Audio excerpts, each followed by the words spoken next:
Hey everyone, welcome back to the channel. Thank you for being here. My name is Andrew, coming to you from the beautiful Carolinas. Today's topic is going to be when it's time to change the mask. Think about that for a minute. Everyone, if you like the content, please like, subscribe, and share. So the mask I'm referring to is the mask that the narcissist usually wears. Remember, the narcissist is many different people, but usually two different people. One person behind closed doors when you were with them, and another person to the general public outside. Not always, but many times that's how they are. They live double lives or dual lives. Actually, they live multiple.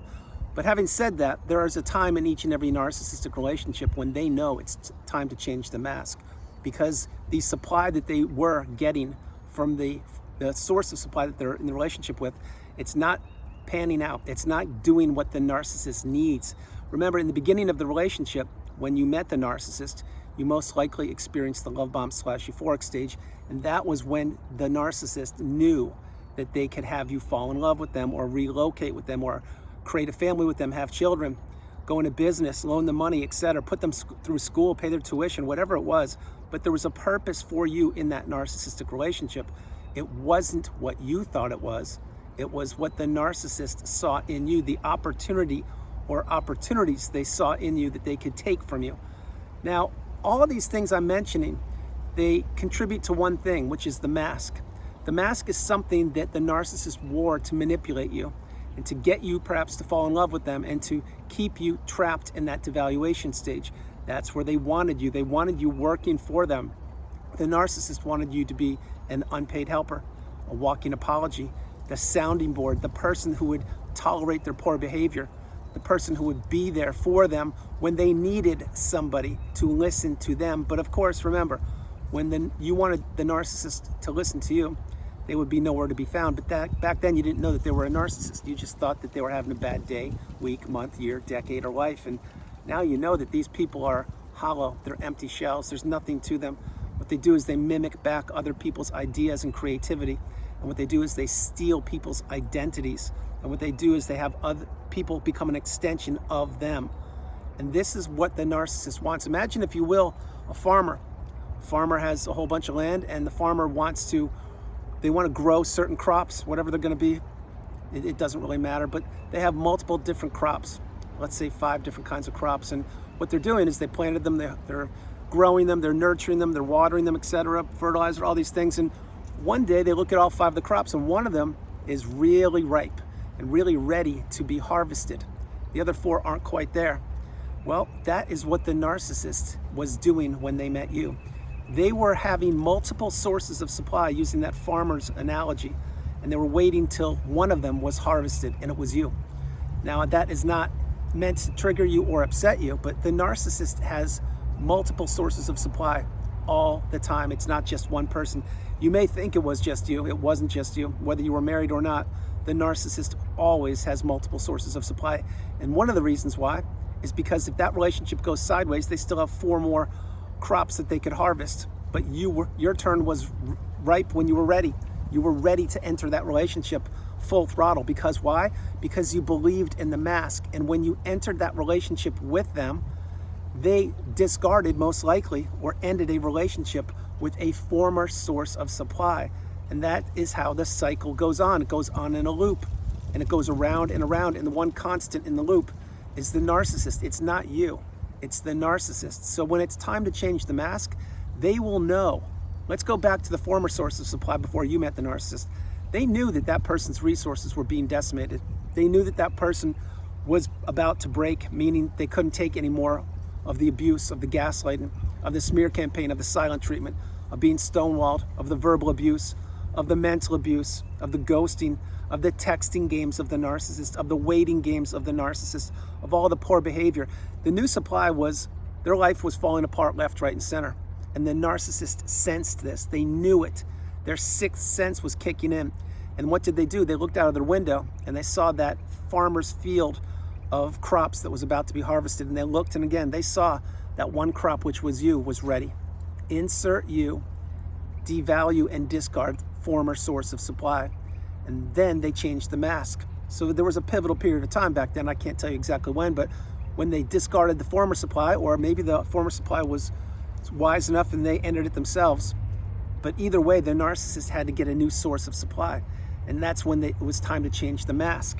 And believe me when I tell you, when they knew they had you, when they put that mask on and super glued it to their face, and they had you fall in love with them or relocate with them or go into business, etc., they were still looking outside that window at the other 4 crops that were being groomed, they're being harvested, and they were waiting for one of those 4 crops to pop up. And what were they doing with your crop? They were planting new seeds with a new potential supply. See, in the background of the narcissistic individual, there are always crops being harvested. Some of these crops are harvested for a longer period of time. Some are shorter, for maybe just a season or a few months. But the people that come in and out of the life of the narcissist, virtually every one of them has a purpose that the narcissist can extract from. Maybe it's a beach house. Maybe it is a yacht. Maybe it is money traveling around the globe. Maybe it is a roof over their head. Maybe it is putting their kids through school. Maybe it is you were being the arm candy. Maybe it was your connections, when what you could do for the narcissist, how you could elevate them to a different lifestyle. Maybe it was all of the above. But the narcissist saw something in you, and they knew to get you into that relationship, they would have to wear a mask and they would have to manipulate you. It's exactly what they did. So using that farmer analogy, that's how the crops get circled around. When it was your turn to be harvested, they did it. And then again, when they looked out of that window and they realized that your relationship was about to break when you were with the narcissist, they looked out that window again and said, wait, I still have many other crops. All I have to do is put a little more water on one of these, and lo and behold, this person will fall in love with me or enter the relationship. So that's one example. But when it's time to change the mask, the narcissist knows this. And you, way back then, you may have actually known yourself. Pardon me. You may have known because you may have been sensing the narcissist pulling away from you more and more, or spending less and less time with you, going on alleged weekends and seminars, or staying later at work in the evening, so you found yourself eating by yourself at the dinner table. And when the narcissist would come home and they'd say, no, they already ate. And you're like, what are you talking about? I made dinner for 2. And they're like, no, I'm good. Everything's fine. Don't worry about it. And you're like, but I just sat around here waiting for you for 2 hours and I cooked, and I don't get this. That's a clear indication that the narcissist is pulling away from you. Now, if that happens once or twice, I get it. But when it becomes a pattern, the narcissist is already grooming a new source of supply. That's just one of literally tens of thousands of ways to figure this stuff out. But that's what the narcissist does. They know when it's time to change the mask, and they will give you little hints that they are doing that. But back then, you didn't know what narcissism was, so you couldn't put 2 and 2 together. You couldn't wrap your head around what triangulation was, what the smear campaign was, what rage fits were. You knew that there was poor behavior, but you didn't know it was actually a rage fit or a temper tantrum from an adult because they didn't get what they wanted. And all these terms, the definitions, the terms, the glossary, and the narcissistic abusive cycle, you're learning these. Many of them you've mastered by now because you understood when you got your light bulb moments what these terms were, and now you couple those with your real life experience, and now you understand that, wow, there are some really challenging relationships out there, and you were in one of them for a period of time, but now you're out, and now you're healing, and you're moving forward and getting closer to that pinnacle of indifference, that mountaintop of indifference, when you no longer care about the narcissist or any people from that period of time, because the people that you don't care about from the period of time, many of them are still connected with the narcissist, many of them are narcissists themselves, and virtually none of them checked in on you. If anybody did check in on you after you got discarded or after the relationship ended, most likely they're a kind, loving, stable, healthy person. Not exclusively, but many times they are. But when it's time to change the mask, you now can tell, you can now see when a relationship is about to break. Once you acquire the wisdom and you have the tools, you can look around your own current life right now, after you've slowed your life down and you've processed things, and you've really reached the pinnacle of indifference. You can look at other relationships and you can say, wow, that person, they're a shell of themselves. They're really beaten down. That's not the person I met 5, 10, 15 years ago. I think there's something going on in that relationship. Well, now you know, you can discern, you can see it because you lived it. This is a superpower. Once you come through the fire and rise through the ashes like a phoenix, and you enter the third version of you, the strongest, most galvanized version of you known to humankind, after you've healed and healed properly and slowed your life down and processed childhood wounds and journaled and meditated and seen a therapist and watched videos and read. When you've done all these things and you really understand that that relationship almost took you down for the count, but it didn't, that's when you have this newfound superpower. That's when you no longer are a people pleaser or a yes person, and you can say no, the strongest word in the English language, and you can identify a toxic relationship pretty quickly. All you have to do is spend a little bit of time with, let's say, a couple, and you can see if they're both being treated by each other equally, or if one of them believes that they're a little bit better than the other one, and they're maybe giving sarcastic digs at the other one, and the other one is just taking it and laughing it off like it's nothing because they don't know that they're in a relationship with a narcissist. Tiny little example for you right there, but the signs are everywhere. You can see them all around you. You can see them on buses, on planes, on trains. You can see them on when you're waiting in lines at the stores to purchase items. You can see the behaviors of so many people, but again, we don't say anything. We just watch from afar, and we continue to educate ourselves and become awakened and aware. But when it's time to change the mask, the narcissist will know. They will 100% know. Let's use another analogy. Let's use investing in the stock market or something like that. When you do that, usually you put a couple dollars into different assets and you hope that they go up over time. And when you do that, if they do go up, well, then you have some winners and you've made some money. At least that's investing in a nutshell, how it's supposed to be. But then you have some investments that maybe they don't benefit you. They don't grow. Well, that's the narcissistic relationship before you entered it with them. They were investing in you and other people too, just like assets. The thing is, your human being-esque form, your life, you were the asset that rose to the top. You were the one that they invested the most in to get you to enter that relationship, and then to get you trapped in the narcissistic fog after the love bomb stage. And then once they realized that your asset, which is you, was depreciating because you were falling apart, maybe literally your money went to zero and you had credit card debt, etc., then they're like, whoa, something's not quite right here. I need to change the mask and I need to invest in another asset. Oh, this other one over here, this is a new person that just moved to the area. They don't know what's going on. They certainly don't know me, and it looks like they don't know anything about narcissism. So what will I do? I'll start spending more time with them. I'll get real close to them, learn about them and why they moved to my town or city, and I'll join their hobby groups, and I will contact them, and I'll love bomb them, and I'll get them to either A, enter a relationship with me, or B, I will get very, very close to them and maybe even be fortunate enough to have them fall in love with me. And I can't fall in love with them, but I'll have them fall in love with me. And once I know that they're in love with me and they can't do it without me, boom, here we go, devaluation stage again. And then I will throw away or crumble up like a sheet of paper on the freeway the relationship they had with you or with me, because they no longer need to invest in you or myself. Those investment days are over. They've already reaped the rewards from that investment, and now they've gone on to the new supply. My hope is I'm not upsetting or triggering anybody. I'm just letting you know how these people think. They look at people as opportunities. They look at people as commodities. They look at people as harvests, ways to get what they want from these people. These people, again, they were you and they certainly were me. We didn't know our value back then. We didn't know our worth. We didn't have boundaries, and we thought that most people on the planet thought like we did and had our best interest at heart. That's why we fell for the mask. But now we understand that many people don't have our best interest at heart, and many people don't have the level of empathy or consideration or kindness or courtesy that you have.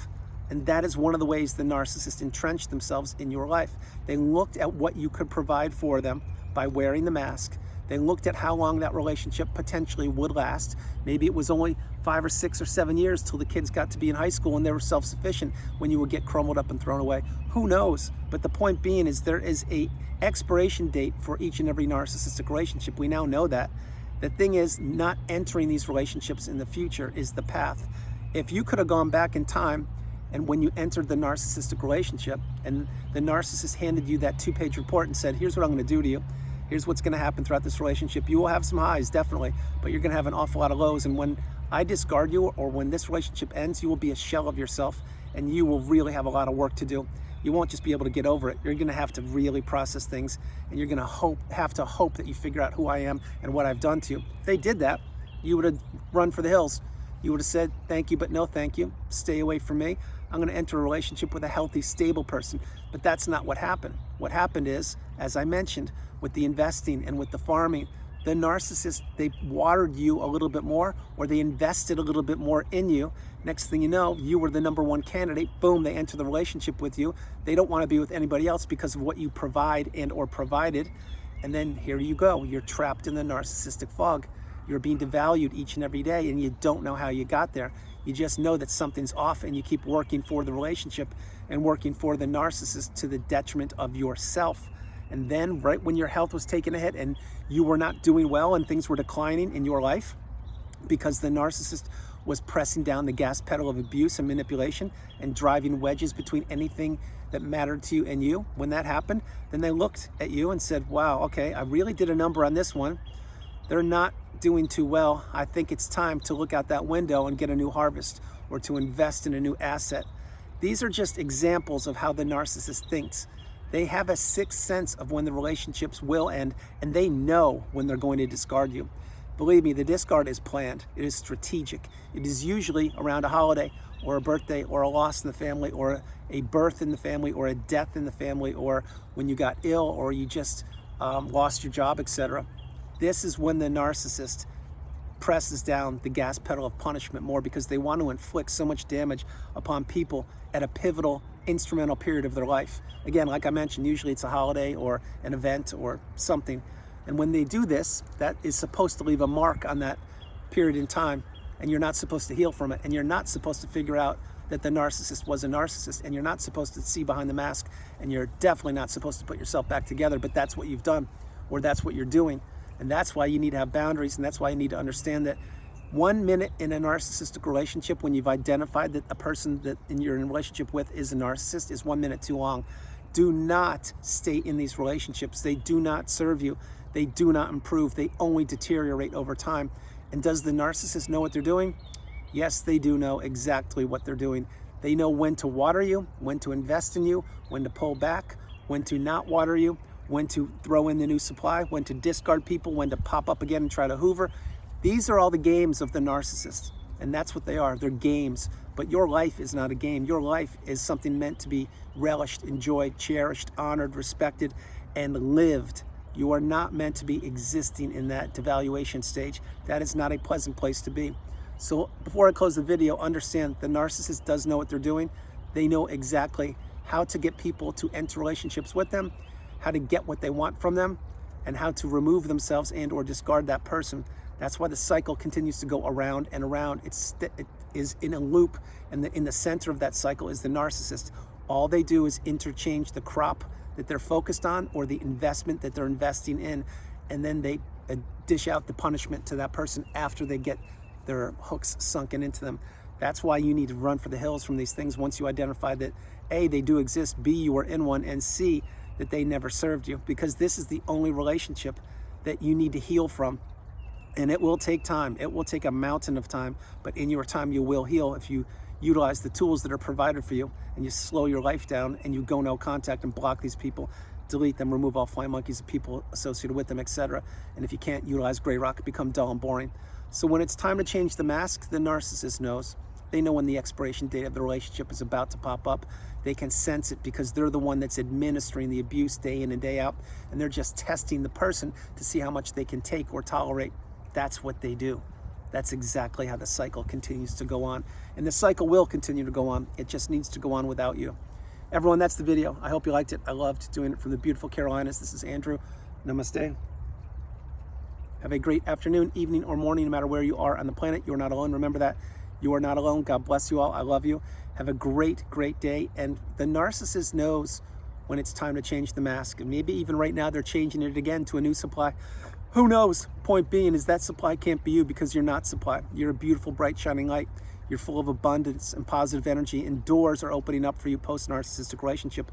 Your life will get lighter, your mind will get clear, and all of your resources will get filled back up again, even more than they were before, when you really do the work and you understand that your energy is priceless. And you had to go through that relationship. There was no other way. You need to apply the lifelong learning lessons to present day, not think about the past and not predict the future, but live in the present moment. That is the path. I love you all. God bless you. And I'll talk to you tomorrow. And it is really getting nice here. I'm talking really nice. I hope you guys, wherever you are, it's beautiful weather. God bless you. I love you guys. Bye. And I have sunblock on, by the way, sunblock.